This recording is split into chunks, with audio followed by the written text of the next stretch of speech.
तेंदुए के सिर और तेंदुए की पूंछ वाली एक महिला शमन ने एक दर्पण उठाया, उसे किन म्यू की ओर इंगित किया, जिससे उस दर्पण में दुष्ट आत्माएं प्रकट हुईं। डिंग! अचानक एक उड़ती हुई तलवार दर्पण के सामने प्रकट हुई और उसे भेदने की कोशिश करने लगी। हालांकि दर्पण की सतह अतुलनीय रूप से ठोस थी और वास्तव में इस उड़ती हुई तलवार को रोकने में कामयाब रही। लेकिन अगले ही पल तलवार घूम गई और ड्रिल तलवार के रूप में बदलकर कांसे के दर्पण को भेदने लगी। तलवार की रोशनी ने दर्पण को चकनाचूर कर दिया और महिला शमन को भेद दिया। शामन विष में इतना डरावना क्या है? किन म्यू के कपड़े हवा में लहराने लगे और उसने तलवार निकालने के लिए हाथ उठाया। एक और जादूगर ने बाघ के बाल, पंजे और पूंछ उगाई और आगे झपटा।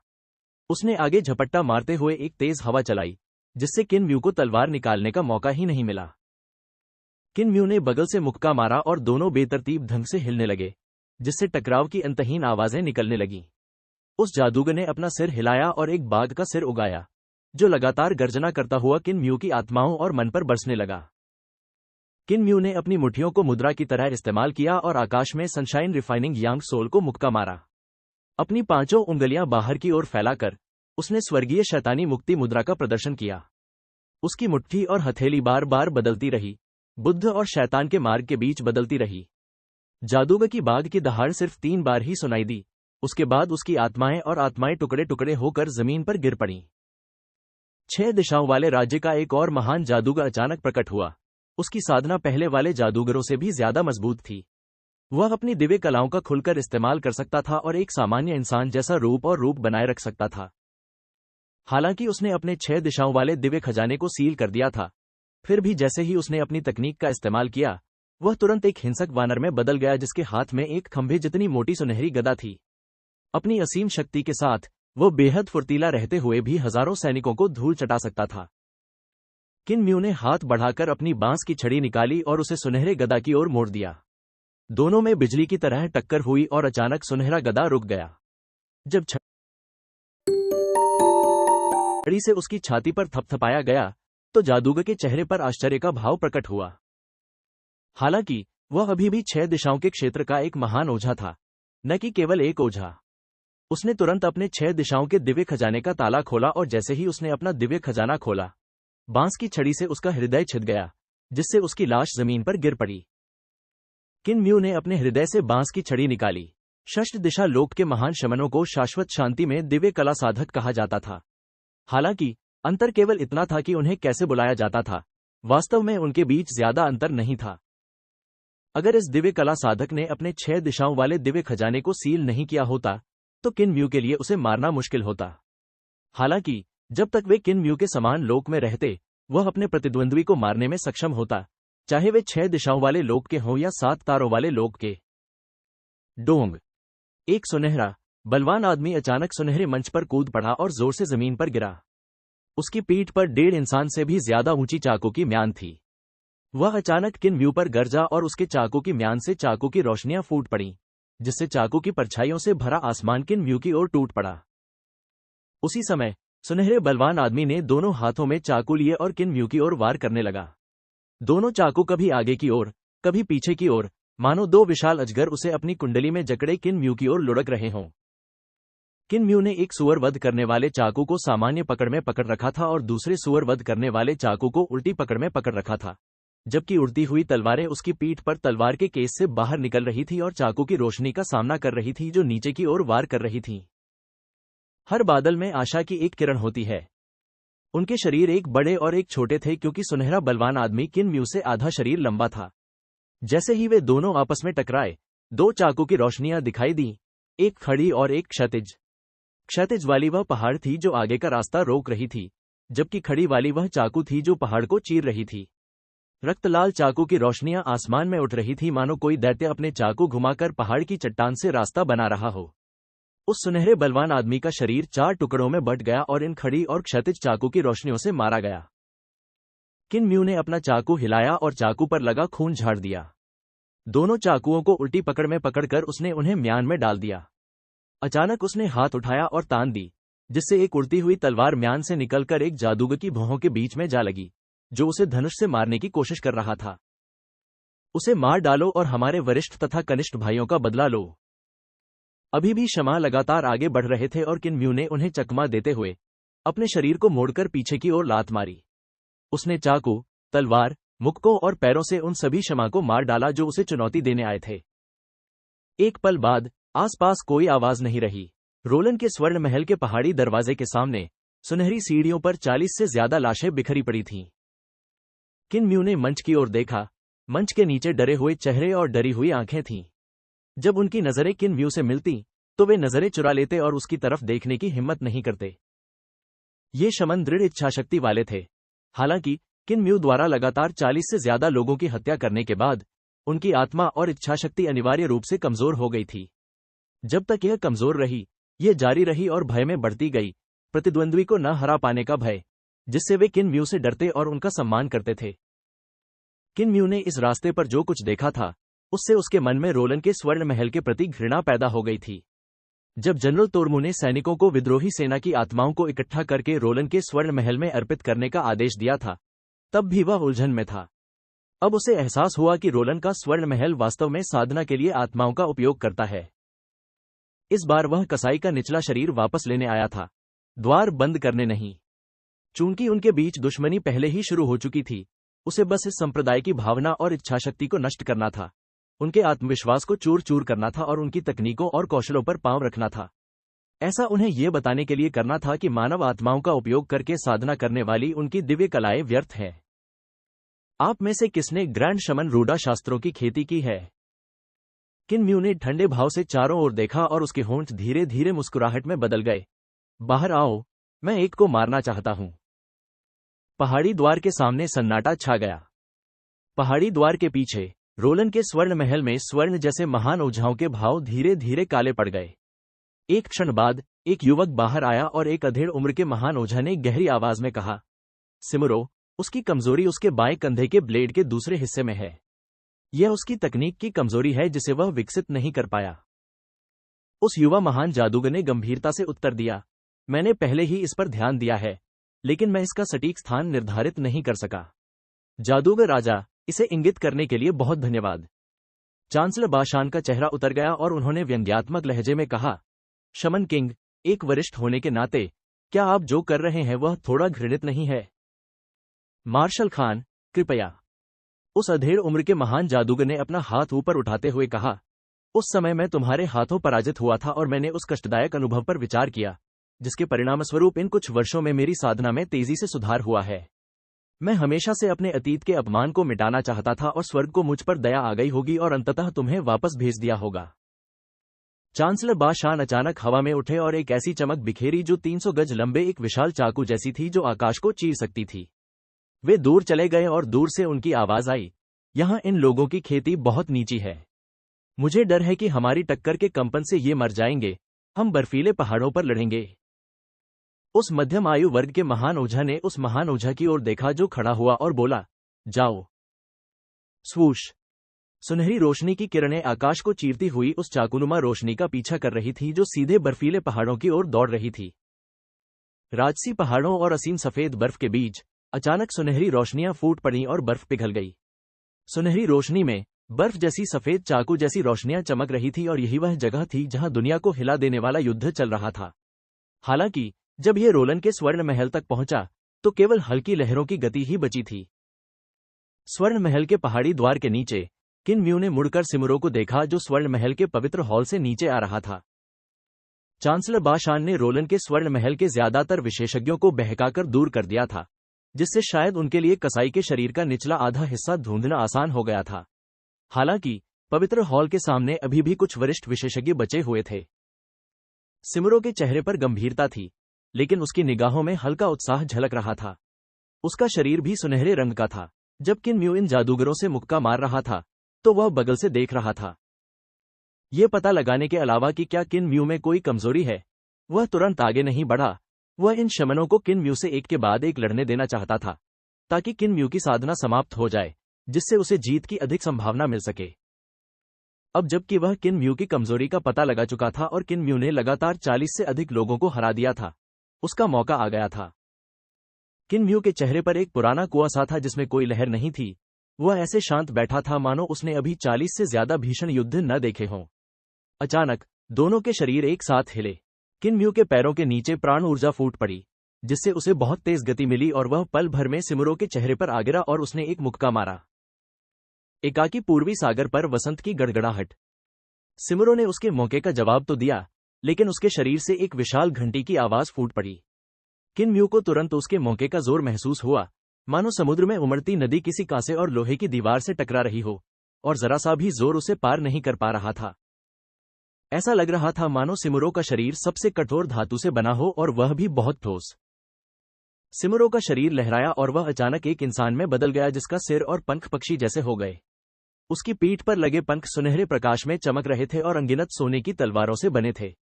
सोने की तलवारें गुनगुनाती हुई आगे की ओर कट रही थीं। किन म्यू ने बचाव किया और पीछे हट गया, जबकि उड़ती हुई तलवारें उसकी पीठ पर तलवार के केस से बाहर निकलकर तलवार के पंखों का सामना करने लगी, जो ऊपर से कट रहे थे। अचानक उसने देखा कि सिमुरो के दो पंख सामान्य पंखों से अलग थे। हर तलवार जैसे पंख के बीच प्राण शक्ति थी जो उन्हें आपस में जोड़ रही थी, जिससे उसका दिल कांप उठा और उसे तुरंत एहसास हुआ कि यह बुरा होने वाला है। वाह! सिमुरो के पंखों में जो तीखी तलवारें थीं, वे अचानक फट गईं और पंखों से बाहर निकलकर चारों दिशाओं में किन म्यू की ओर वार करने लगीं। इन सुनहरी तलवारों पर असल में काली काली आंखें थीं जो इधर उधर घूमती रहती थीं, जिससे वे अजीब और डरावनी लगती थीं। हर तलवार में एक आत्मा कैद थी जो तलवार की आत्मा बन गई थी। किन म्यू की नजर उन आंखों पर पड़ी और अचानक उसे चक्कर आने लगा। उसे पता चल गया कि मामला बिगड़ गया है और उसने तुरंत अपनी आंखें बंद कर ली और चाकू निकाल लिए। तूफानी शहरों में मध्यरात्रि की लड़ाई। उसकी चाकू की रोशनी तेजी से और फुर्ती से घूम रही थी और उसके पूरे शरीर को घेरकर सुनहरी तलवारों को लगातार विक्षेपित कर रही थी। स्टॉर्मी सिटीज के पार आधी रात की लड़ाई में दो शब्द थे, आधी रात की लड़ाई, जिसका मतलब था कि इस चाल में आसपास के माहौल को देखने के लिए आंखों का इस्तेमाल करने की जरूरत नहीं थी। सिमुरो की तलवारें अत्यंत विचित्र थीं और जब किसी की नजर उसकी तलवारों पर पड़ती तो वह उसके जाल में फंस जाता, इसलिए इस चाल का उपयोग करना सही निर्णय था। ग्रैंड शमन रूडा स्क्रिप्चर्स निश्चित रूप से असाधारण है, यह बहुत ही राक्षसी है। किन म्यू के हाथों में चाकू प्रतिद्वंद्वी की तलवारों से टकराए और उसे तुरंत एहसास हुआ कि प्रतिद्वंद्वी की तलवारों की ताकत उसकी तलवारों से कमतर है। युद्ध तकनीक स्कूल की खासियत ऐसे हथियार थे जिनसे पूरी ताकत का इस्तेमाल किया जा सकता था। सिमुरो की सुनहरी तलवारें तूफानी शहरों के बीच आधी रात की लड़ाई में पीछे हट गईं और पंखों के एक जोड़े में बदल गईं। अपने पंखों को फड़फड़ाते हुए उसने उन सभी तीखी तलवारों को रोक दिया जो किन म्यू ने अपनी तलवार की पेटी से चलाई थीं। अचानक किन म्यू के दोनों चाकू उसके हाथों से छूट गए और उसने एक ऐसा मुक्का मारा जो मानो आकाश में एक विशाल सूर्य की तरह चमक रहा हो, जो यांग आत्मा पर चमक रहा हो। सिमुरो अपनी मुक्काबाजी की कला से चमक उठा, जिससे उसका मन थोड़ा डगमगा गया। हालांकि उसकी चाल पर जरा भी असर नहीं पड़ा। हालांकि उसकी तलवारों की आंखें चुभती धूप से बंद हो गईं और हरे धुएं में बदल गईं और उसकी दयनीय चीखें निकलने लगीं। किन म्यू ने अपने दूसरे हाथ से स्वतंत्रता मुद्रा का अभ्यास किया, फिर भी सिमुरो अविचलित रहा। ग्रैंड शमन रूडा शास्त्रों ने अन्य लोगों की आत्माओं को साधना सामग्री के रूप में इस्तेमाल किया था और अपनी आत्माओं को अतुलनीय रूप से स्थिर बनाने के लिए परिष्कृत किया था। उसका शरीर भी इतना मजबूत था कि थंडरक्लैप आर्ट स्ट्राइक भी उसे हिला नहीं सकी। किन म्यू ने हल्की सी भौहें सिकोड़ी और अचानक अपनी उंगली ऊपर उठाई। तलवार के डिब्बे से 36 तलवारें निकलीं और आपस में मिलकर ड्रिल तलवार का रूप ले लिया और सिमुरो की ओर वार करने लगीं। यदि आपको कोई त्रुटि, विज्ञापन पॉपअप, विज्ञापन पुनर्निर्देशन, उसके शरीर के सामने ऊपर नीचे झूल रहे थे और उसके पंखों की तलवारें लगातार अपनी स्थिति बदल रही थीं, किन म्यू के हमलों को रोकने की कोशिश कर रही थीं। हालांकि अगले ही पल ड्रिल स्वॉर्ड फॉर्म ने उसके पंखों की सुरक्षा को भेद दिया। सिमुरो चौंक गया और उसके सीने में दर्द होने लगा। उसका सुनहरा शरीर ड्रिल स्वॉर्ड फॉर्म को रोक नहीं पा रहा था। उसने तुरंत अपने पंख फड़फड़ाए और एक तेज हवा के साथ आसमान में उड़ गया। वाह! जैसे ही तूफान आया, किन म्यू ने तुरंत हवा पर पैर रखा और आगे बढ़ गया। सिमुरो ने घबराकर कहा। आसमान में दौड़ने वाले किन म्यू की गति असल में उसके पंख फड़फड़ाने से भी तेज थी। क्रिप्पल के स्वर्ग चुराने वाले पैरों के कौशल की दुनिया में बेजोड़ गति थी। अगर वह अपने पंख फड़फड़ाकर तूफान न उठाता तो किन म्यू के लिए आकाश में उसे पकड़ पाना मुश्किल होता, लेकिन तूफान के साथ हवा किन म्यू के लिए समतल जमीन जैसी थी। जाना!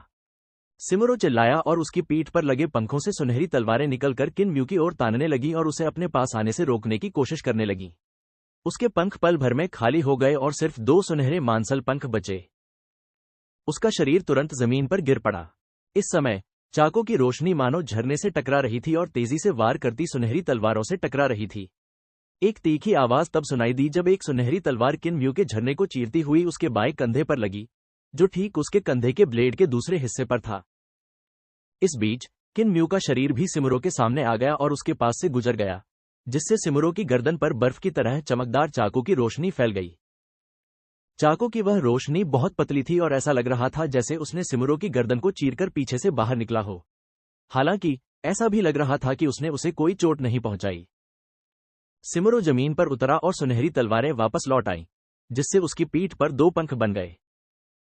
वे 2 सुनहरे पंख फैल गए और हर दिशा में सुनहरी किरणें फेंकी। शाबाश वरिष्ठ भाई सिमुरो, आश्चर्य और प्रसन्नता से एक आवाज गूंजी। अन्य शमनों का मनोबल बढ़ा और वे सभी चिल्लाए, वरिष्ठ भाई सिमुरो, शाश्वत शांति के इस दास को धिक्कार है। शाश्वत शांति के लोग सभी 2 पैरों वाले बकरे हैं।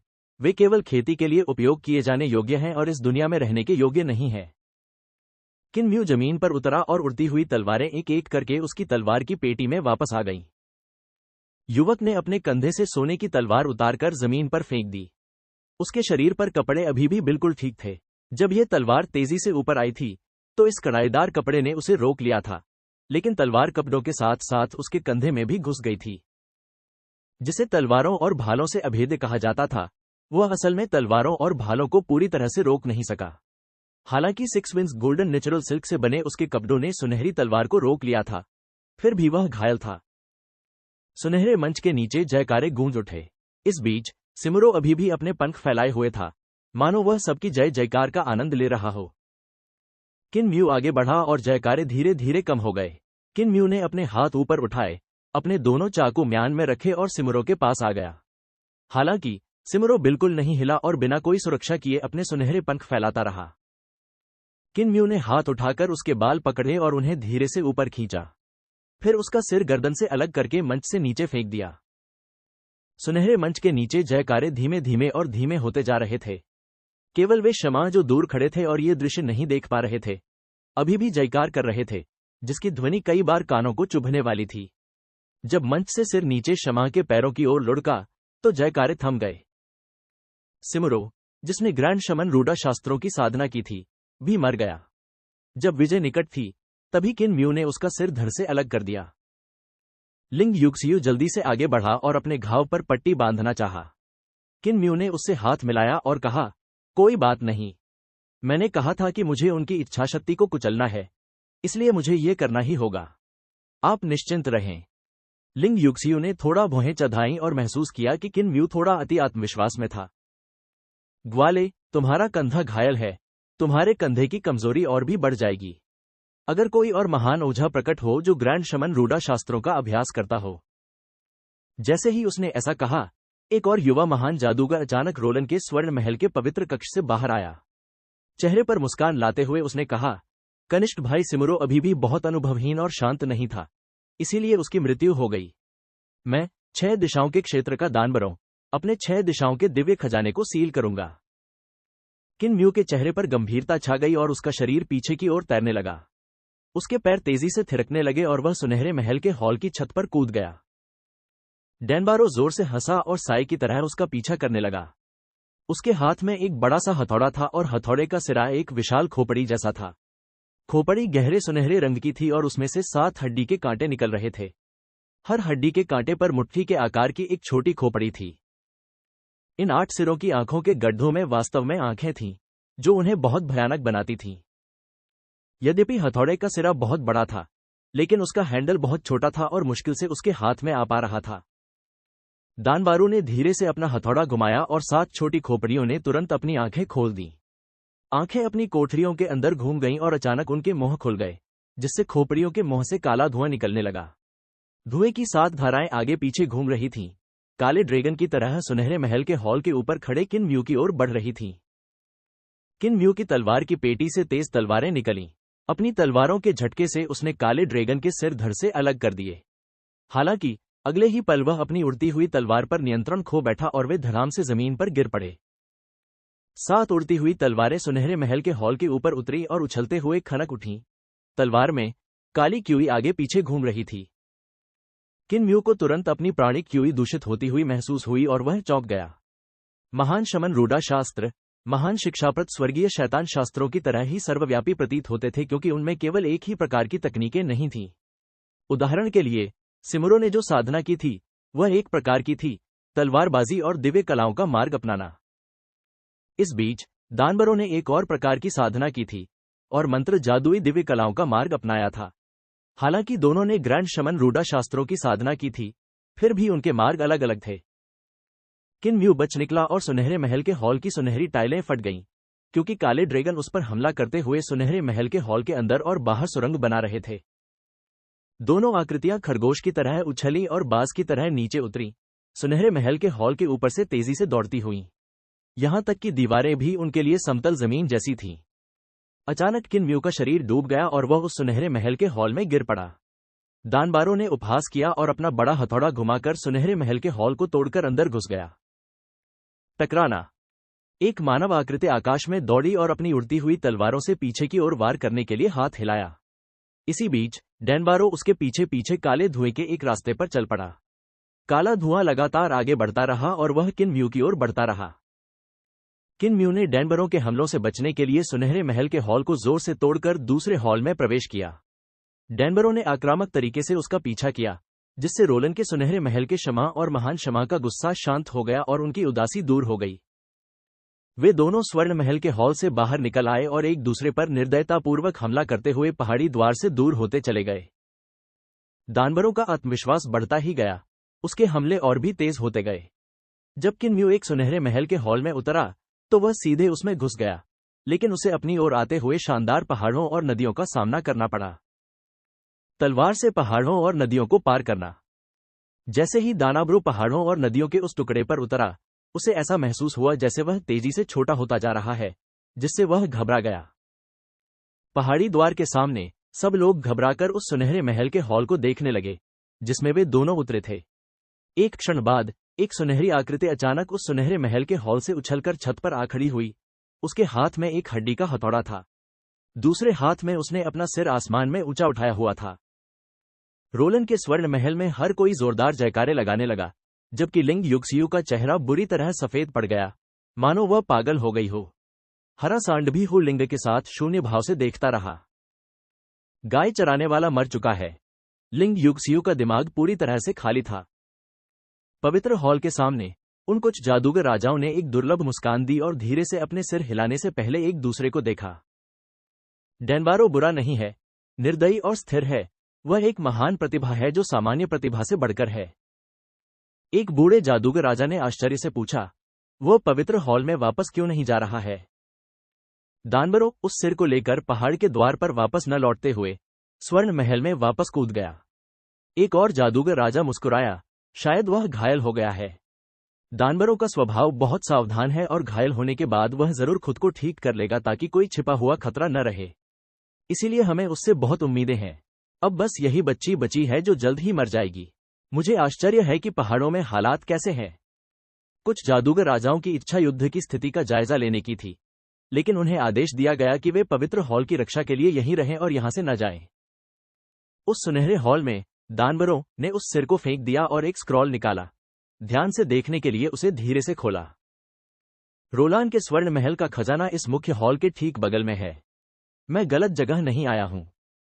उसने रोलान के स्वर्ण महल का भौगोलिक नक्शा बंद किया और जाने के लिए खड़ा हो गया। अचानक उसके कंधे में तेज दर्द हुआ और उसने जल्दी से एक जैड की शीशी निकाली। एक नजर डालकर उसने उसे वापस अपनी आस्तीन में रख लिया। लगभग निकाल ही लिया है। खोई हुई खुशबू। उन्होंने एक और जैड बोतल निकाली और उसमें से ड्रैगन की लार को सावधानीपूर्वक अपने कंधे के घाव पर लगाया, जिससे घाव जल्दी ही ठीक हो गया और उन्हें कोई दर्द भी नहीं हुआ। दानवरों ने अपनी जैड की बोतल वापस रख दी और कुछ देर सोचा। उसने कनिष्ठ रक्षक तलवार हाथ में ली और इस सुनहरे महल के हॉल से निकलकर कुछ ही कदमों की दूरी पर एक और विशाल हॉल में पहुंच गया। उस विशाल हॉल के सामने कछुए की पीठ वाला एक सुनहरा आदमी कुल्हाड़ी लिए पहरा दे रहा था। उसका मुंह मेंढक जैसा था और पीठ पर कछुए का सुनहरा खोल था। वह साहसी और बलवान लग रहा था।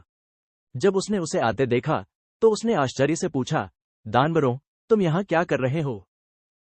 उसके शरीर का सुनहरा रंग दानवरों से भी ज्यादा घना था, लेकिन फिर भी उन शमन राजाओं से कमजोर था। उसकी हैसियत और योग्यता किसी शमन राजा से कमतर होनी चाहिए। शिष्य ने उस गुंडे को मार डाला जो हमारा द्वार रोकने आया था और उसे एक अनमोल तलवार मिली। मैं इसे अपने पास रखने की हिम्मत नहीं कर सकता और इसे पवित्र पंथ को अर्पित करने का निर्णय लेता हूं। दानवरों ने अपने दोनों हाथों से जूनियर रक्षक तलवार की पेशकश की और मुस्कुराते हुए कहा, मैं तलवार की खेती नहीं करता, इसलिए भले ही यह तलवार अच्छी है, यह मेरे लिए बेकार है, इसलिए मैं इस खजाने का उपयोग किसी अन्य खजाने के लिए करना चाहूंगा। उस कछुए के पहरेदार ने जूनियर रक्षक तलवार को अपने कब्जे में ले लिया और उसे एक झटके से बाहर खींच लिया। ठंडे प्रतिबिंब से अपनी आंखें सिकोड़ते हुए वह आश्चर्य से चिल्लाया, शानदार तलवार! रोलन के स्वर्ण महल में बहुत सारे खजाने नहीं हैं जो इस तलवार के बराबर हो सकते हैं।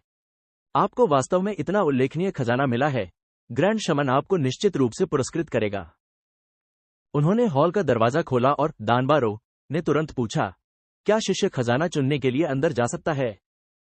कछुए के पहरेदार ने कुछ सोचा और मुस्कुराया, यह बुरा विचार नहीं हो सकता।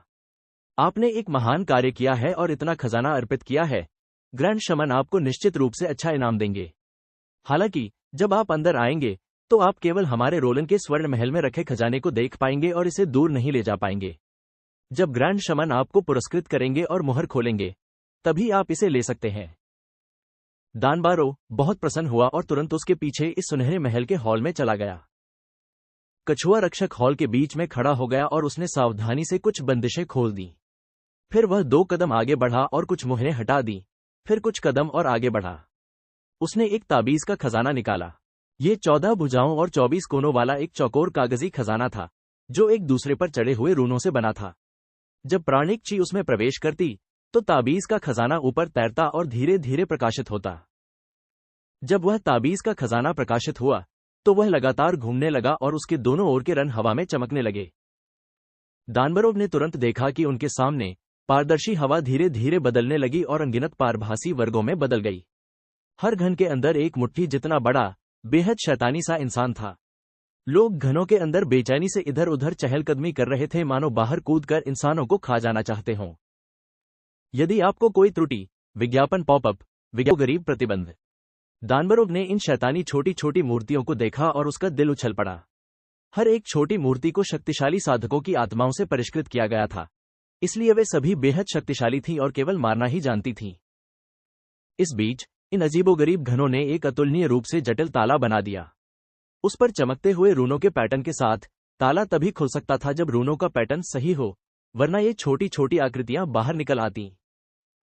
वहां अनगिनत पारभासी मूर्तियां थीं और हर बार जब ताबीज के खजाने से चमकते हुए रन किसी घन से टकराते, तो घन स्वतः ही पीछे हट जाता और गायब हो जाता। प्रतिबंधों को खोलने के चरण बहुत जटिल हैं। इस ताबीज खजाने के बिना ऐसा करना कठिन है। ताबीज का खजाना लगातार घूमता रहा और सभी 14 पक्षों से चमकते हुए रन भी लगातार बदलते रहे, जिससे उनके सामने के क्यूब्स एक एक करके पीछे की ओर खिसकते रहे। ताबीज का खजाना आगे की ओर तैरता हुआ आया और कछुआ रक्षक आगे बढ़ा। दानवरों तेजी से उसके पीछे पीछे चला और एक बहुत लंबे रास्ते से गुजरा। अचानक उसने अपनी आंखों के सामने एक चौड़ा खुला मैदान देखा। सुनहरे महल के हॉल के अंदर एक बिल्कुल अलग दुनिया थी। बाहर से देखने पर यह सुनहरा महल हॉल उतना बड़ा नहीं था, लेकिन अंदर से यह उससे लगभग 10 गुना बड़ा था। एक के बाद एक खंभे लगे हुए थे, जिनके पीछे हर आकार और आकृति की सुनहरी वेदियां थीं। हर सुनहरी वेदिका पर एक अजीबोगरीब खजाना रखा हुआ था। कछुआ बैकगार्ड जूनियर प्रोटेक्टर तलवार लाया। मुस्कुराते हुए वह आगे बढ़ा। इस तरह के कीमती खजाने को निश्चित रूप से सबसे गहरे और सबसे प्रतिष्ठित स्थान पर रखा जाना चाहिए। मेरी शक्तियां इसे सील करने के लिए पर्याप्त नहीं है, इसलिए हम केवल ग्रैंड शमन के आगे आने और इसे व्यक्तिगत रूप से सील करने की प्रतीक्षा कर सकते हैं। डैनबारो, आपने एक महान कार्य किया है, यहां तक कि मुझे भी आपसे ईर्ष्या है। दानवरों तुरंत मुस्कुराया, मुझे उस शाश्वत शांति के व्यक्ति से न केवल एक खजाना मिला है, मुझे एक छोटी सी जैड की शीशी भी मिली है और संभवतः उसके अंदर कोई पवित्र औषधि है। मैंने उसे सूंघा और मुझे ऐसा लगा जैसे मैं अमर हो जाऊंगा। उसने अपनी आस्तीन से एक छोटी सी जैड की बोतल निकाली और उसे देखते ही कछुए के पहरेदार की आंखें चमक उठीं। उसे छीनते हुए वह मुस्कुराया, दानवरों, अब जब तुमने एक नेक काम किया है, तो महाशमन तुम्हें जरूर इनाम देंगे। चूंकि मैं तुम्हें अपना खजाना चुनने के लिए पहले ही यहां लाया हूं, तो तुम मुझे उपहार कैसे नहीं दे सकते? मैं इस जैड की बोतल में पवित्र औषधि ले जाऊंगा। दानबारो ने पीड़ा भरी अभिव्यक्ति दी। कछुए के रक्षक ने उसकी पीड़ा भरी अभिव्यक्ति देखी और मुस्कुराया। कंजूस। ये कहने के बाद उसने जैड की बोतल खोली और उसे सूंघा। कितना फ्राग्रांट। कछुए के बैक गार्ड के चेहरे पर मुस्कान बनी रही, जबकि वह अकड़कर गिर पड़ा। डेनबारो ने सांस रोकी और तुरंत जैड की बोतल छीन ली और कॉक वापस लगा दिया। एक भी सांस लेने की हिम्मत नहीं जुटा पाया। उसने कुछ सोचा और एक और जैड की बोतल निकाली और कछुए के बैक गार्ड का मुंह खोलने से पहले आसपास की सारी हवा जैड की बोतल में इकट्ठा कर ली। उसने बिना किसी डांट वाली जैड की बोतल अपने मुंह में डाल ली और उसे वहीं रख लिया। इस तरह तो वह जल्दी नहीं जाग पाएगा। उफ। दानवरों ने एक धुंधली सांस छोड़ी और अपनी त्वचा उतारने लगा। दानवरों की त्वचा से एक और इंसान निकला और वह था किनम्यू। अब यह माना जा सकता है कि मैंने शैतानी मार्ग का प्रयोग किया है। किनम्यू ने जमीन पर पड़ी त्वचा को देखा और अपना सिर हिलाया। दादी सी दूसरों की त्वचा पहन सकती थी और लगातार बदलती रहती थी, फिर भी उन्हें इससे थोड़ा आघात पहुंचा। किनम्यू ने कनिष्ठ रक्षक तलवार वापस ले ली। उसने कछुए के शरीर को उलट पलट कर ताबीज का खजाना ढूंढ निकाला और उसे अपनी कमीज में ढूंस लिया। फिर उसे कुछ बिखरी हुई चीजें मिलीं। इधर उधर देखने पर भी जब उसे कुछ भी उपयोगी नहीं मिला तो वह उसे यहीं छोड़ सकता था। स्वर्ग की आंखें, जागो। हरी स्वर्ग की आंखें, जागो। किनम्यू की पुतलियों में स्वर्ग की आंखें और हरी स्वर्ग की आंखें खुल गईं और घनीभूत रूनों ने उसकी पुतलियों में स्वर्ग की 2 परतें बना दी। उसने चारों ओर देखा और यहां सब कुछ उसकी आंखों में साफ दिखाई देने लगा। यहां की हर सुनहरी वेदी मोहरों से ढकी हुई थी, जो उस घन जैसी थी जिसे उसने पहले देखा था। हर घन में एक छोटी सी मूर्ति थी जो भयंकर दिखती थी और इन छोटी मूर्तियों के चेहरे टेढ़े मेढ़े थे।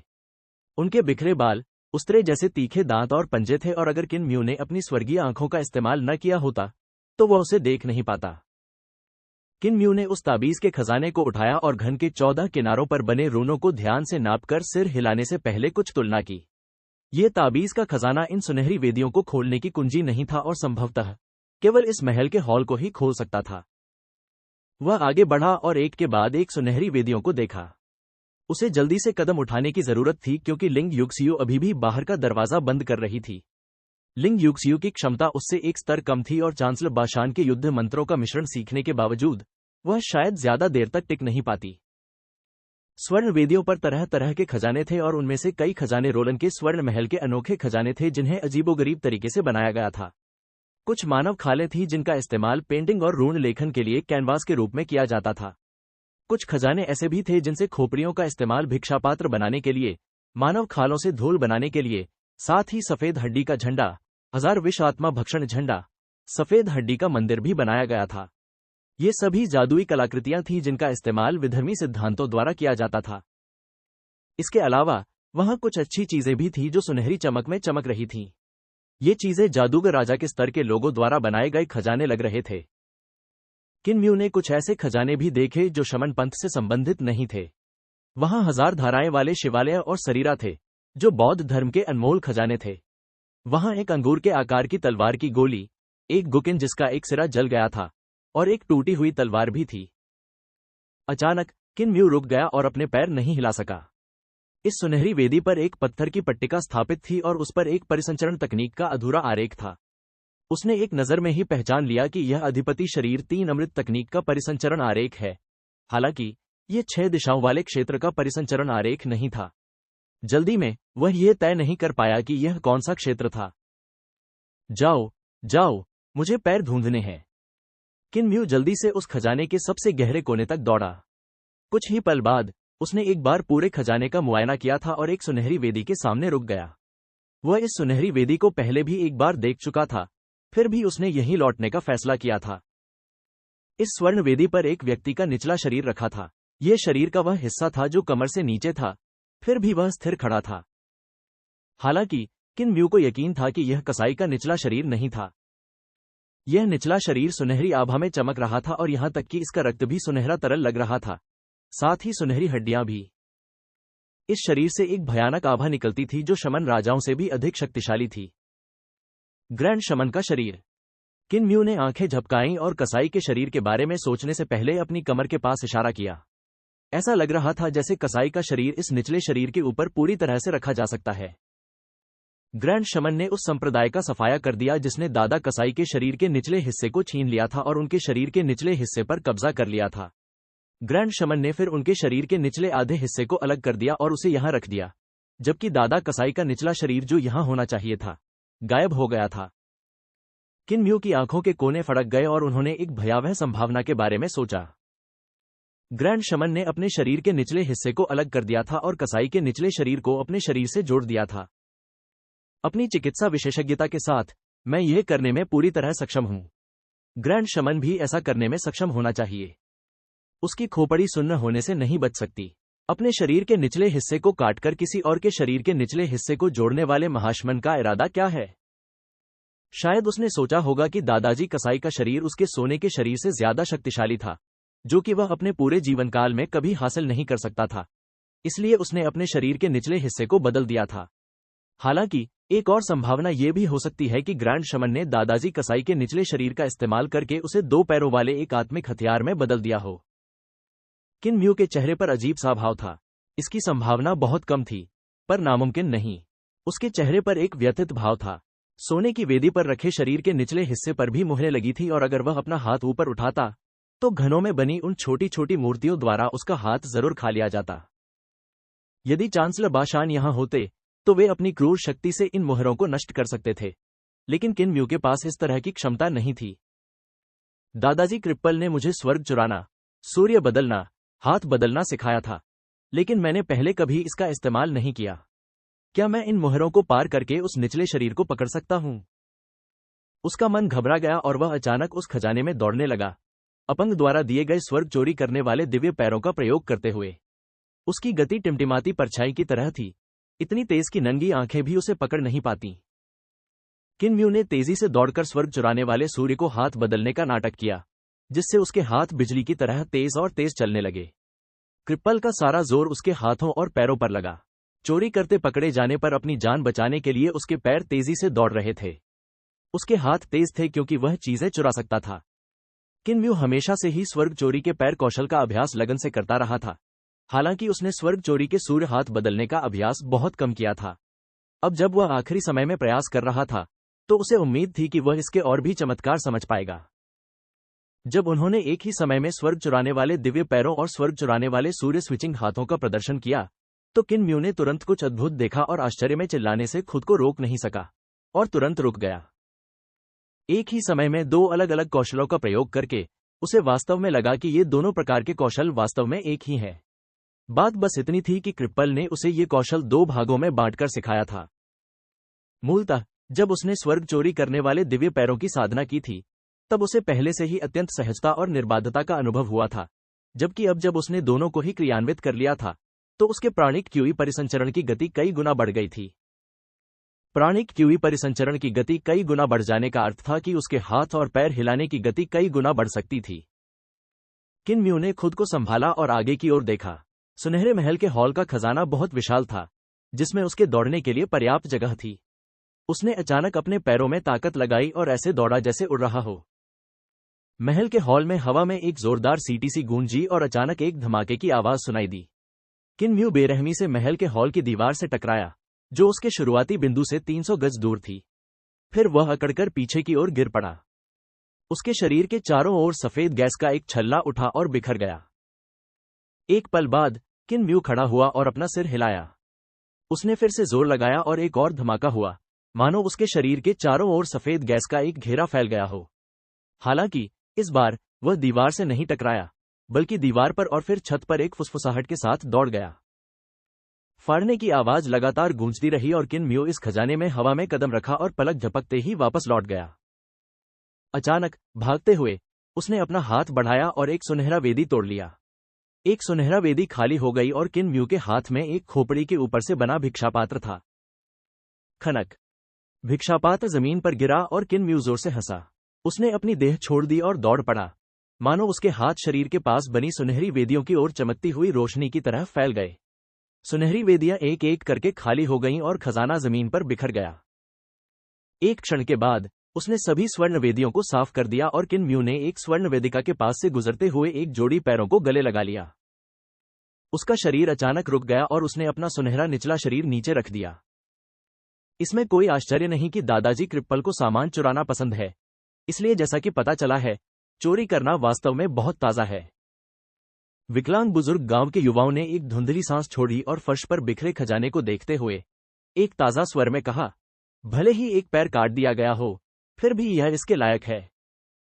यदि आपको कोई त्रुटि, विज्ञापन पॉपअप, विक किन म्यू को अचानक एहसास हुआ कि उसका यह विचार बहुत खतरनाक था। क्रिप्पल का पैर इसी तरह खो गया था। हालांकि उसके चेहरे पर हमेशा मुस्कान रहती थी, फिर भी वह मन ही मन आहें भरता था और अपना पैर वापस ढूंढना चाहता था, पर हिम्मत नहीं जुटा पाता था। यदि वह पागलों की तरह चोरी करने वाला व्यवहार अपना लेता, जैसा कि क्रिप्पल ने अपंग होने से पहले किया था, तो संभवतः वह भी बहुत जल्द उसके जैसा हो जाता। इस तरह का स्वाद ताजगी भरा हो सकता है, लेकिन इसका कम सेवन करना ही बेहतर है। किन म्यू ने खुद को आगाह किया और जमीन पर बिखरे खजानों को देखा। रोलन के स्वर्ण महल द्वारा बनाए गए दुष्ट खजाने के अलावा वह बाकी सब कुछ ले जाना चाहता था, लेकिन वह जितनी चीजें ले जा सकता था, उनकी संख्या सीमित थी। यह तलवार की गोली अवश्य ही कुछ अच्छी चीज होगी, जो उन्होंने इसे यहां रखा है। किन म्यू ने तलवार की गोली उठाई जो बहुत भारी थी और उसने अनुमान लगाया कि इसके अंदर बहुत सारी खजाने वाली तलवारें बंद होंगी। उसकी प्राण शक्ति धीरे धीरे गोली में प्रवेश कर गई और उसने तलवार की गोली से एक गुंजन की आवाज सुनी, जैसे एक घुमावदार चाकू बाहर निकला और उसके सामने धीरे धीरे आधा चक्कर घूम गया। यह तलवार की गोली नहीं है, यह चाकू की गोली है। किन म्यू हैरान रह गया। उसने एक बार बर्बरदी साम्राज्य की विद्रोही सेना के पास इस तरह के चाकू के गोले देखे थे। विद्रोही सेना ने चांसलर बाशान के स्वर्गीय आत्माओं के ढलान पर बमबारी करने के लिए इनका इस्तेमाल किया था, जिसके परिणामस्वरूप स्वर्गीय आत्माओं के ढलान पर हजारों चाकू फंस गए थे जिन्हें वापस नहीं लाया जा सका। यही कारण था कि तोर्मू विद्रोही सेना को आसानी से मार गिराने में कामयाब रहा। किन म्यू ने एक घुमावदार चाकू उठाया और वह उसे आसानी से इस्तेमाल नहीं कर पा रहा था, इसलिए उसने सोचा कि उसे चलाने के लिए एक खास तकनीक की जरूरत होगी। हालांकि इस घुमावदार चाकू की गुणवत्ता विद्रोही सेना के घुमावदार चाकुओं से कहीं बेहतर थी। उसकी गुणवत्ता उसके सुअर काटने वाले चाकू से कम नहीं थी। उसने अपनी प्राणशक्ति को पीछे खींच लिया और घुमावदार ब्लेड एक खनक के साथ चाकू की गोली में वापस चला गया और एक निशान के साथ गायब हो गया। चाकू की गोली में बहुत बड़ी मात्रा में घुमावदार चाकू थे। इस प्रकार यह निश्चित रूप से एक विशाल हत्या का हथियार था। किन म्यू ने फिर वह टूटी हुई तलवार उठाई। उसे उस टूटी हुई तलवार में कोई ताकत महसूस नहीं हुई, जो हाथ में पकड़ने पर शक्तिहीन और हल्की लग रही थी। किन म्यू ने उसे ध्यान से देखने के लिए अपनी स्वर्गीय और हरी स्वर्गीय आंखें खोलीं, लेकिन उसे उसमें से कुछ भी दिखाई नहीं दिया। फिर भी रोलन के स्वर्ण महल द्वारा उसे इतने महत्वपूर्ण खजाने में रखने के लिए उसमें जरूर कुछ असाधारण बात होगी, इसलिए उसने उसे भी रख लिया। गुकिन का एक सिरा जला हुआ था, जिसे देखने के बाद किन म्यू ने अनुमान लगाया कि यह बिजली गिरने का निशान है। यह सही नहीं है। इस गुकिन से एक भयावह और राक्षसी हवा निकल रही है। किन म्यू ने उसे गौर से देखा और उसे और भी अजीब लगा। यह गुकिन से आ रही एक भयावह आभा थी, मानो उसमें घना रक्त और चीज स्पंदित हो रहा हो। वहीं दानव आभा भी अतुलनीय रूप से घनी थी। यह गुकिन जैसा नहीं बल्कि एक अत्यंत भयानक महान राक्षस जैसा प्रतीत होता था। क्या यह कोई वृक्ष आत्मा हो सकती है जो राक्षस बन गई थी और किसी ने उसे गुकिन में बदल दिया? अच्छी बात है, इसे भी ले जाऊंगा। किन म्यू ने गुकिन को अपनी पीठ पर लादा और एक हाथ की हड्डी उठाई। जैसे ही उसने उसे पकड़ा, किन म्यू को लगा जैसे उस पर बिजली गिर गई हो। उसका शरीर अनायास ही कांप उठा और उसके मन में एक तेज और गूंजती हुई आवाज फूट पड़ी। ईश्वर की भाषा। किन म्यू के चेहरे पर जबरदस्त बदलाव आया और उसने तुरंत हाथ की हड्डियां फेंक दी। उस आवाज ने ईश्वर की भाषा बोली थी और जब उसने उसे हाथ में लिया तो मानो उसके सिर में कोई देवता प्रकट हो गया हो। जब उसने अभी अभी सोने की वेदी से हाथ की ये हड्डियां तोड़ी थीं, तो उसके तुरंत बाद ही फेंक दी थीं।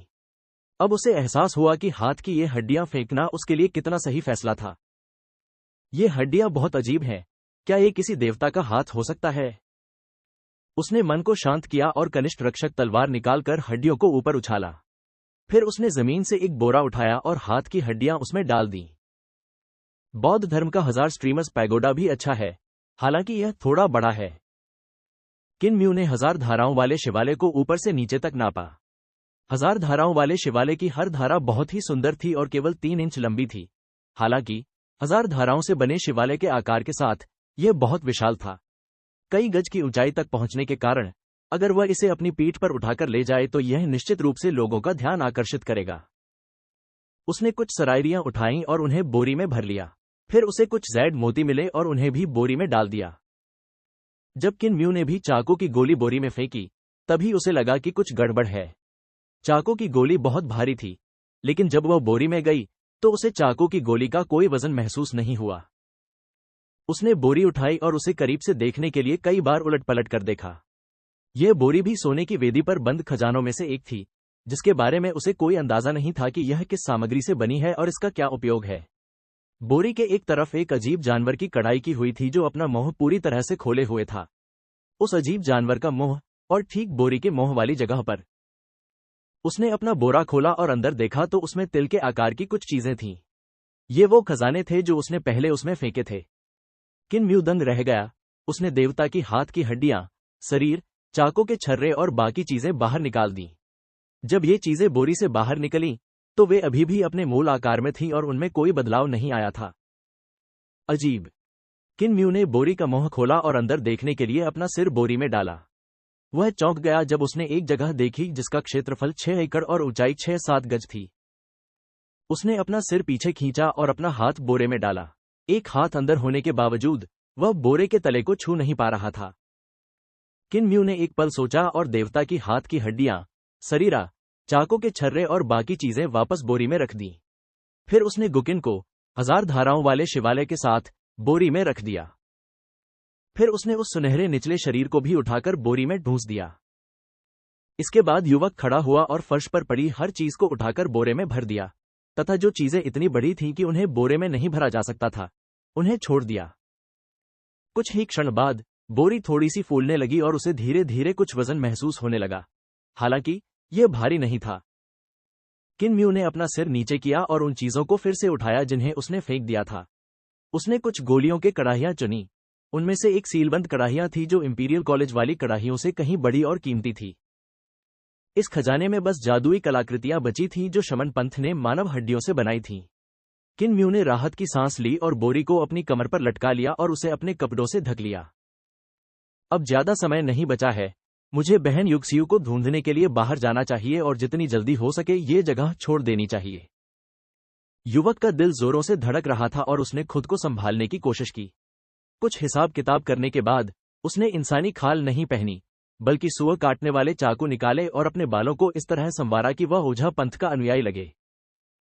किन म्यू ने दानवरों के कपड़े पहने और महान शिक्षाप्रद स्वर्गीय शैतान शास्त्रों की स्वर्गीय ईश्वर सृजन तकनीक का प्रसार किया।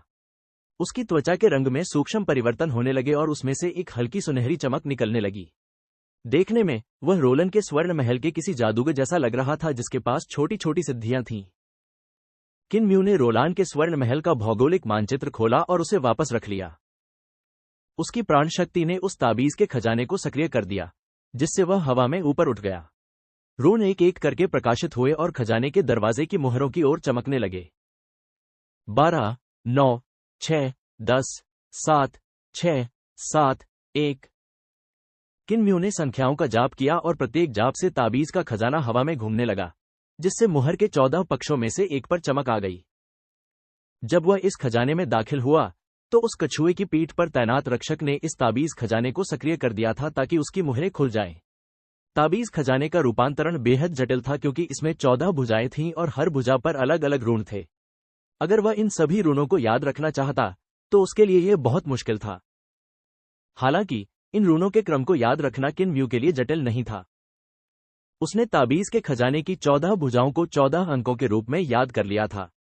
फिर जब कछुआ पहरेदार अंदर आया तो उसने अंकों का क्रम उलट दिया, जिससे अंदर से बंदिशें टूट गईं। उसके सामने क्यूब्स प्रकट हुए और एक के बाद एक पीछे हटते गए जैसे ही किन म्यू बाहर निकला। आखिरकार वह बिना किसी रुकावट के खजाने से बाहर निकल गया। किन म्यू ने राहत की सांस ली और ताबीज के खजाने को टुकड़े टुकड़े करने के लिए जूनियर रक्षक तलवार निकाली। फिर वह नक्शे पर दिए गए निर्देशों के अनुसार रोलन के स्वर्ण महल के गोदाम की ओर चल पड़ा। हालांकि रोलन के स्वर्ण महल के द्वार बंद थे, फिर भी गोदाम में एक महान ओझा तैनात था। किन म्यू ने एक नुस्खा दिया और उस महान ओझा ने पढ़ा, 2 गदा नकली स्ट्रॉबेरी, 1 तायल, 6 गदा पवित्र बांस, 4 गदा ओलेंडर। इतनी सारी जड़ी बूटियां, क्या तुम एक बेहतरीन दवा बनाने की तैयारी कर रहे हो? किन म्यू ने अपना सिर हिलाया और ईमानदारी से मुस्कुराते हुए कहा, मैं अभी घायल हो गया था इसलिए मैं खुद को पूरक करने की तैयारी कर रहा हूं।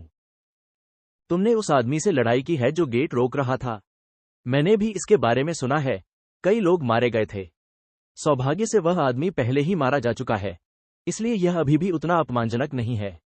जब मार्शल खान ने गेट रोक दिया था, तब यह वास्तव में अपमानजनक था। उस महान ओझा ने जड़ी बूटियां तैयार की और किन म्यू ने डैनबारो की सिक्कों की थैली उसे सौंप दी। क्या क्रिम्सन पल ग्रास से बने ताजे अंजीर हैं? मुझे 4 अंजीर दो। यह वस्तु बहुत महंगी है, तो हमें ताजा कैसे मिलेगा? क्या आपको सूखे चाहिए? सूखे भी ठीक है। वह महान ओझा सूखे अंजीर लेकर आया और किन म्यू ने एक अंजीर मुंह में डाल लिया। उस महान ओझा ने देखा कि वह सीधा सादा और ईमानदार है, इसलिए उसने चुपके से अपनी सिक्कों की थैली से कुछ और सिक्के निकाले और मन ही मन खुश हो गया।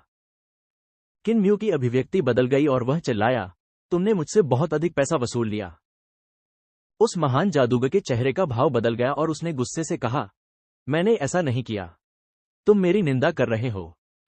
किन म्यू ने अपनी सिक्कों की थैली निकाली और कहा, मुझे पता है कि मेरी सिक्कों की थैली में कितने पैसे हैं। अगर आपने मुझसे ज्यादा पैसे लिए होंगे तो मुझे पता चल जाएगा। मैं इसकी शिकायत जादूगर राजा से करूंगा। उस महान जादूगर ने तुरंत ही सिक्कों की थैली को वापस खींच लिया और जब वे दोनों उसे खींच रहे थे, तो एक जैड बोतल गलती से गोदाम में गिर गई और टुकड़े टुकड़े हो गई। इसकी सूचना ओझा को मत दो। महान जादूगर अपनी बात पूरी भी नहीं कर पाता कि अचानक गिर पड़ा। गोदाम में एक सुगंध फैल गई और गोदाम में मौजूद कुछ अन्य जादूगर, जो शोरगुल सुनकर वहां पहुंच रहे थे, पास पहुंचने से पहले ही जमीन पर गिर पड़े। किन म्यू ने सिक्कों की थैली गोदाम में फेंकी जो उस महान जादूगर के शरीर पर जा गिरी। फिर उसने अपनी कमर पर लटकी बोरी में ध्यान से देखा और एक हंडा निकाला। यह वही सीलबंद हंडा था जो उसे खजाने में मिला था। मैंने इस बार लॉस्ट फ्रेग्रेंस में 10 गुना मात्रा जोड़ दी है। मुझे विश्वास नहीं है कि मैं पूरे रोलन के गोल्डन पैलेस को पंगुल नहीं बना सकता। उसने जड़ी बूटियां कढ़ाई में डाली और उसकी प्राणची तेजी से कढ़ाई के चारों ओर चक्कर लगाने लगी। उसकी हस्त प्रणाली निरंतर बदलती रहती थी और आंखों को चकाचौंध कर देती थी। कुछ देर बाद उसने कढ़ाई में खोई हुई सुगंध का शोधन पूरा कर लिया। हालांकि किन म्यू की हथेली पर प्राणची अभी भी धधकती लपटों के साथ फूट रही थी। उसने पहले की तरह उसे ठंडा करने के लिए काले कछुए की प्राणची का इस्तेमाल नहीं किया, बल्कि और भी तेजी से जलती रही। एक क्षण बाद किन म्यू रुका और कड़ाही का ढक्कन खोला। भट्टी से गुलाबी धुआं निकलने लगा और चारों ओर फैल गया। अगर उसके मुंह में क्रिम्सन पल्फिग न होता, जो लॉस्ट फ्रेग्रेंस के औषधीय प्रभावों को निष्प्रभावी कर सकता था, तो उसे अपने अंगों के लुप्त होने का एहसास होता। उसने तुरंत अपनी सांस रोक ली और देखा कि कड़ाही से धुआं लगातार निकल रहा है। किन म्यू की प्राणिक क्यूई हरे ड्रैगन प्राणिक क्यूई में बदल गई और उसने धुएं को तितर बितर करने के लिए महान शिक्षाप्रद स्वर्गीय शैतान शास्त्रों में वर्णित वायु आह्वान मंत्रों का प्रयोग किया। जल्द ही हवा के झोंके ने पूरे पहाड़ पर खोई हुई खुशबू फैला दी। वह तुरंत एक सुनहरे महल के हॉल में पहुंचा और अपना बैग उठाया। अपने चाकू, लोहे का हथौड़ा समेटते हुए उसने अपनी तलवारों का डिब्बा एक तरफ फेंक दिया और पहाड़ी द्वार की ओर दौड़ा। उनकी प्राणिक क्यूई काले कछुए की प्राणिक क्यूई में परिवर्तित हो गई और जल वाष्प की एक गेंद बन गई जो फिर पानी की गेंद में बदल गई। किन म्यू ने बाकी 3 क्रिम्सन पल्फिग को पानी की गोलियों में डाल दिया और दौड़ पड़ा। एक हाथ से पानी की 3 गोलियां पकड़े हुए उसका दूसरा हाथ किसी प्रेत की तरह हिल रहा था। अपनी उंगलियां अलग अलग तकनीकों से ऊपर नीचे करते हुए उसने क्रिम्सन पल्फिग की औषधीय ऊर्जा को तेज करने के लिए पानी की गोलियों पर थपथपाया। उन तीनों अंजीरों ने पानी को सोख लिया और शीघ्र ही वे मोटे हो गए तथा उनकी औषधीय ऊर्जा जागृत हो गई। किन म्यू ने राहत की सांस ली और अचानक सुनहरी रोशनियां आसमान में उठी और तेजी से उड़ गईं। ये वही चंद जादूगरों के स्वर्ण महल से घबराकर भाग रहे थे, क्योंकि उन्होंने पूरे पहाड़ पर अपने शिष्यों को जहर से मरते देखा था। मर गए, वे सब मर गए। एक तेज और गूंजती हुई आवाज भय और घबराहट के साथ दूर तक गायब हो गई। किन म्यू ने अपनी गति पूरी कर ली और पहाड़ से नीचे की ओर तेजी से भागा। उसने देखा कि हरा सांड, हो लिंग और लिंग युक्सियु तीनों जमीन पर पड़े थे। लिंग युक्सियु के शरीर पर जगह जगह जख्म थे और वह खून से लथपथ थी। उसने तुरंत उनके मुंह में एक एक क्रिम्सन पल्फिग ठूंस दिया और वे धीरे धीरे जाग उठे। हालांकि वे अभी भी थोड़ा सुन्न महसूस कर रहे थे, साथ ही उनकी आत्माएं और आत्मा भ्रूण भी थोड़े दर्द से भरे हुए थे। उन्हें पता ही नहीं था कि अभी क्या हुआ था। खोई हुई खुशबू जादूगर राजाओं को डराकर भगा सकती है, लेकिन उन्हें बेहोश नहीं कर सकती। किन म्यू ने जल्दी से कहा, मुझे डर है कि रोलान के स्वर्ण महल में चांसलर बाशान के समान कुछ अस्तित्व है जो समाचार प्राप्त करने के तुरंत बाद यहां भाग आएंगे। हमें तुरंत जाने की जरूरत है। यदि आपको कोई त्रुटि, विज्ञापन पा और हरे बैल ने भी अपना भारी सिर हिलाया। किन म्यू ने छोटी लोमड़ी को उठाकर अपने बैग में ढूंस लिया। एक हाथ से लिंग युक्सियू को और दूसरे हाथ से हरे बैल को खींचते हुए वह पहाड़ से नीचे की ओर दौड़ा। लिंग युक्सियू अभी भी स्तब्ध थी।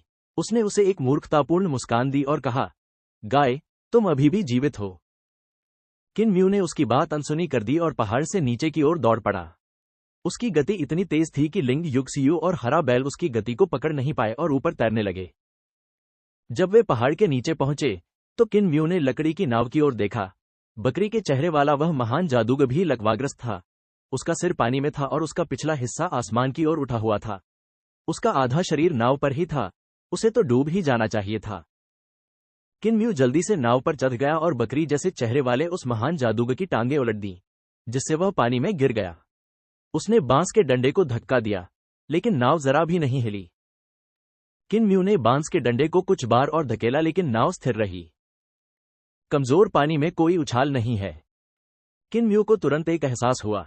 उसने बांस के डंडे में प्राणवायु क्यूई डाली और बांस के डंडे पर अजीब से निशान उभर आए। अब जब उसने कमजोर पानी को धकेला तो उसे पानी से प्रतिरोध का एहसास हुआ। किन म्यू ने राहत की सांस ली और तुरंत बांस की डंडी को किनारे की दूसरी ओर धकेल दिया। हालांकि यह लकड़ी की नाव धनुष से छूटे तीर की तरह आगे बढ़ रही थी, फिर भी उसे ये बहुत धीमी लग रही थी। यदि रोलान के स्वर्ण महल के शमन राजा और ग्रैंड शमन पहाड़ पर वापस आ गए तो वे संभवतः लॉस्ट फ्रेग्रेंस को तुरंत विषमुक्त कर सकते थे और जान सकते थे कि ये लोग केवल लकवाग्रस्त थे और जहर नहीं थे। यदि वे अब पीछा करते तो किन म्यू और बाकी लोगों को एक अत्यंत दुखद अंत का सामना करना पड़ता। जब वे अंततः किनारे के दूसरी ओर पहुंचे तो हरा बैल अपने होश में आया और तुरंत चिल्लाया, बूढ़ा मालिक अभी भी पहाड़ पर है। किन म्यू ने कहा, चिंता मत करो, अगर हम बच सकते हैं तो वह भी बच सकता है। वह हमसे कहीं ज्यादा ताकतवर है। अगर हम जाकर उसे ढूंढेंगे तो हम ही उसके लिए बोझ बन जाएंगे। इसके अलावा जब ग्रैंड शमन और शमन राजा जांच करने के लिए रोलन के गोल्डन पैलेस में लौटेंगे तो चांसलर बाशान को बच निकलने का मौका मिल जाएगा। वह किनारे पर कूद गया और अपना हाथ बढ़ाया। हालांकि लिंग युक्सियू और हरा बैल पहले ही कूद चुके थे और उन्हें उसके सहारे की आवश्यकता नहीं थी। उस क्रिम्सन पल फिग ने उन्हें पूरी तरह से ठीक होने में मदद की थी। क्रिम्सन पल फिग वास्तव में खोई हुई सुगंध का प्रतिकारक था। खोई हुई सुगंध मूल रूप से एक ड्रैगन को लकवाग्रस्त करने के लिए अपोथेकरी द्वारा इस्तेमाल की गई थी। उस ड्रैगन में एक अत्यंत शक्तिशाली क्षमता थी जो दिव्य प्राणी क्षेत्र के एक शक्तिशाली साधक के बराबर थी। फिर भी अपोथेकरी द्वारा उसे लकवाग्रस्त कर दिया गया था। इस एनेस्थेटिक का एकमात्र अभिशाप क्रिम्सन पल फिग था। हरा बैल। किन म्यू ने चीख मारी और हरा बैल उसकी मंशा समझ गया।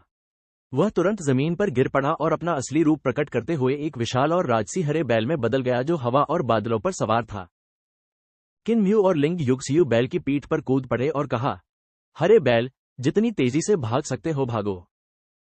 हरे बैल के खुर हिल रहे थे और हवा और बादलों पर दौड़ते हुए उसके खुर जमीन को नहीं छू रहे थे।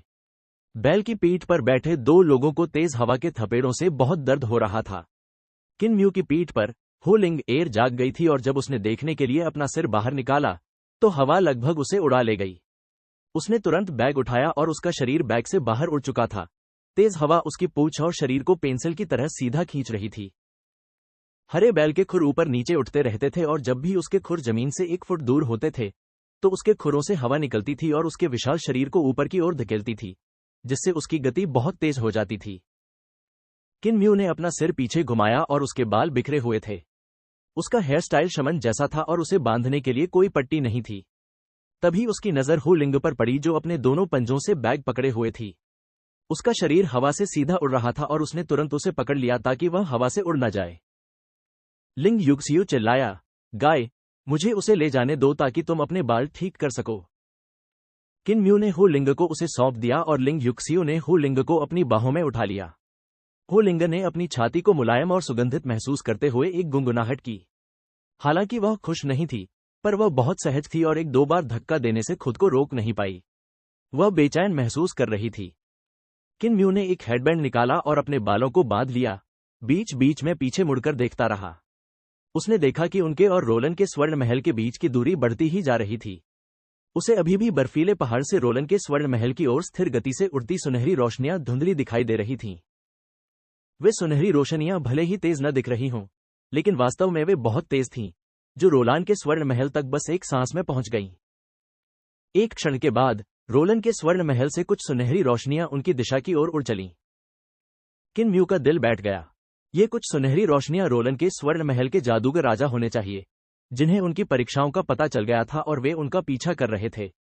हालांकि हरे बैल की गति बहुत तेज थी, फिर भी उसकी साधना की तुलना जादूगर राजाओं से नहीं की जा सकती थी।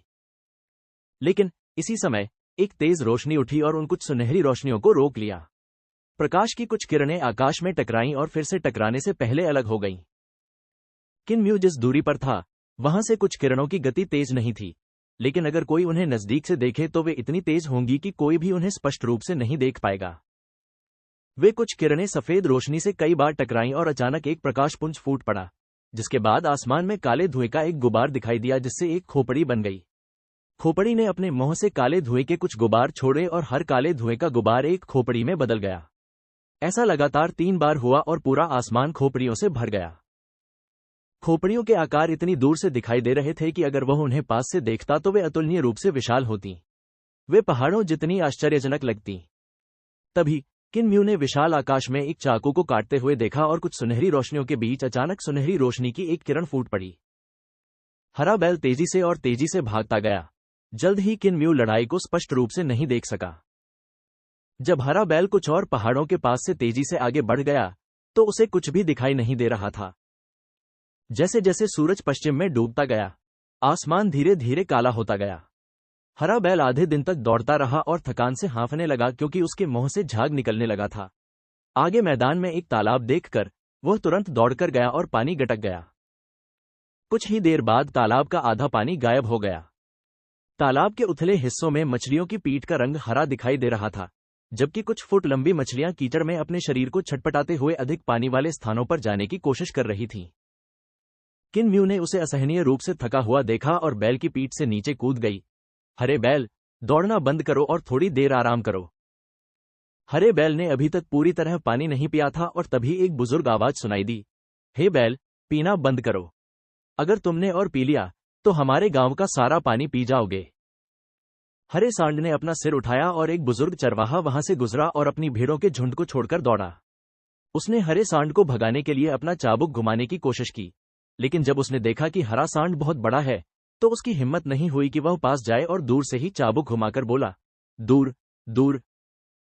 किन म्यू ने बैल के खुर पर थपथपाया क्योंकि इस हरे बैल ने अपना असली रूप प्रकट कर दिया था, जो अतुलनीय रूप से लंबा और मजबूत था। किन म्यू की लंबाई सिर्फ उसके टखने जितनी थी, इसलिए वह सिर्फ बैल के खुर पर थपथपा ही सका। हरे सांड ने तुरंत पानी पीना बंद कर दिया और लिंग युगसियु जल्दी से सांड की पीठ से नीचे कूद गई। हो लिंग एर भी उसके आलिंगन से छूटकर किन म्यू के बैग पर कूद गई। उस बुजुर्ग ने आगे आने की हिम्मत नहीं की और हरे सांड ने अपना शरीर छोटा करने के लिए मरोड़ दिया। वह भी इंसानों की तरह खड़ा था, 2-3 आदमी जितना लंबा। अपनी पूंछ हिलाते हुए उसने कुछ मक्खियों को मार गिराया। किन म्यू ने दूर से ही अभिवादन किया और कहा, बड़े भाई, हम यहां से गुजर रहे हैं और आसमान में अंधेरा छाने वाला है, इसलिए हम आराम करने के लिए रुक गए थे। ये यात्रा वाकई बहुत थका देने वाली है और हमें बहुत प्यास लगी है, इसलिए मेरे बैल ने थोड़ा ज्यादा पानी पी लिया है, क्षमा करें। वह बुजुर्ग आगे बढ़ा और हरे बैल को देखने के लिए सिर उठाया और एक गहरी सांस छोड़ते हुए बोला, तुम्हारा बैल जरूर खूब खिलाया पिलाया होगा, इतना हट्टा कट्टा हो गया है। यह बैल हरे रंग का कैसे हो गया? किन म्यू मुस्कुराया, वह एक मिश्रित ड्रैगन नस्ल है, इसलिए इसका रंग हरा है। वह बुजुर्ग छूना तो चाहता था, पर छूने से डर रहा था। हिम्मत जुटाकर वह बैल के पास आया और उसे छुआ। उसे लगा कि उसकी त्वचा साटन जैसी है, जबकि मांसपेशियां लोहे जैसी। उसने कहा, इसकी मांसपेशियां तो वाकई मजबूत हैं। हमारे गांव में भी कुछ गायें हैं, क्या इसे प्रजनन के लिए इस्तेमाल किया जा सकता है? हरा बैल दुखी होकर बोला, बड़े भाई, मैं कोई पशुपालक नहीं हूं, इसलिए मैं प्रजनन नहीं करूंगा। मेरा दिल तो पहले ही ले लिया गया है। वह बुजुर्ग चौंक कर बोला, राक्षस। किन म्यू ने तुरंत कहा, वह कोई राक्षस नहीं है। हो लिंग ने अपना सिर बाहर निकाला, मैं एक राक्षस हूं। उस बुजुर्ग को अचानक प्रकाश दिखाई दिया और वह किन म्यू और लिंग युगसियु को देखकर मुस्कुराया, मुझे पता है, तुम जरूर किसी अमीर परिवार से भागकर आए होगे, क्या मैं सही हूं? केवल अमीर परिवार ही एक अजीब जानवर और एक अमर लोमड़ी को पाल सकता है। आसमान में अंधेरा छा रहा है, क्यों न तुम हमारे गांव में आकर आराम करो। किन म्यू एक पल के लिए झिझका और लिंग युगसियु की ओर देखा, लिंग युक्सियू ने धीरे से कहा, हरा बैल थक गया है और अब और नहीं दौड़ सकता। किन म्यू ने भौहें चढ़ाईं, अगर रोलन का गोल्डन पैलेस पकड़ में आ गया तो मुझे डर है कि हम उन्हें फंसा देंगे। लिंग युक्सियू ने धीरे से कहा, हरा बैल हमेशा हवा और बादलों पर यात्रा करता है, कोई निशान नहीं छोड़ता है, इसलिए उनके लिए हमें ढूंढना मुश्किल होगा। अगर उनका गांव काफी छिपा हुआ है तो हम रात के लिए वहां रुक सकते हैं। अगर यह बहुत आकर्षक है तो हम अपने रास्ते पर चलेंगे। किन म्यू ने सिर हिलाया और कहा, बड़े साहब, ऐसी स्थिति में तो हमें आज रात आपको परेशान करना पड़ेगा। अगली सुबह हम अपने रास्ते पर चलेंगे। बुजुर्ग मुस्कुराया, अगर तुम कुछ दिन और रुकना चाहो तो कोई बात नहीं। हमारे गांव में भी ज्यादा लोग नहीं हैं, सब बूढ़े हैं जो हर गुजरते दिन के साथ मौत के करीब आते जा रहे हैं। तुम्हारा शरीर काफी मजबूत है, भेड़ें चराने में मेरी मदद करो। किन म्यू आगे बढ़ा और उसकी शारीरिक तकनीक बेहद तेज थी। उसने जल्द ही भेड़ों के झुंड को पीछे धकेल दिया और बुजुर्ग की आंखें चमक उठीं। युवती, तुम्हारी नजर बहुत अच्छी है। ये युवक हृष्ट-पुष्ट और सक्षम है। लिंग युक्सियू का चेहरा लाल हो गया।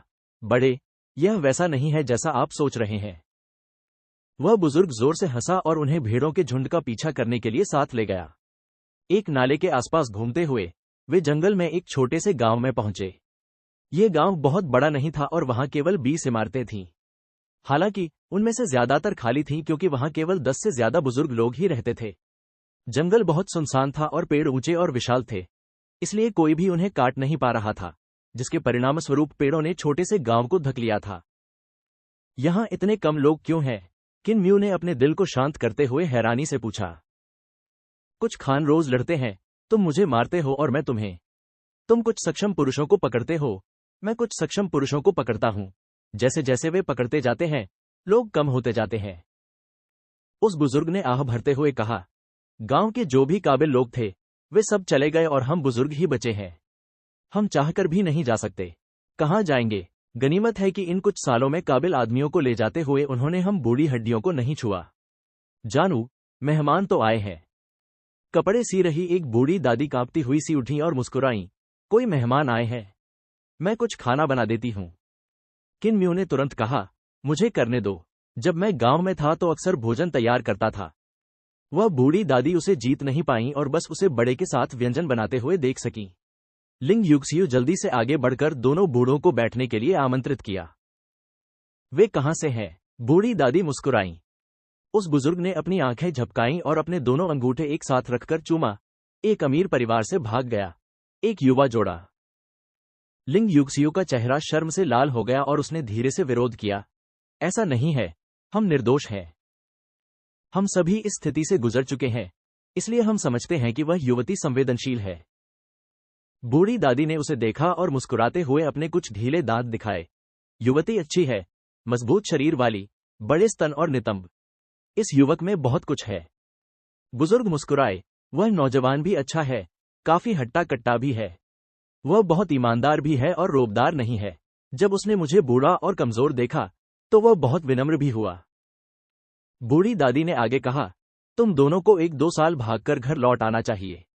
बच्चे को जन्म दो और उसे वापस ले आओ। अगर तुम्हारे घरवाले न भी माने तो भी उनके पास कोई चारा नहीं होगा।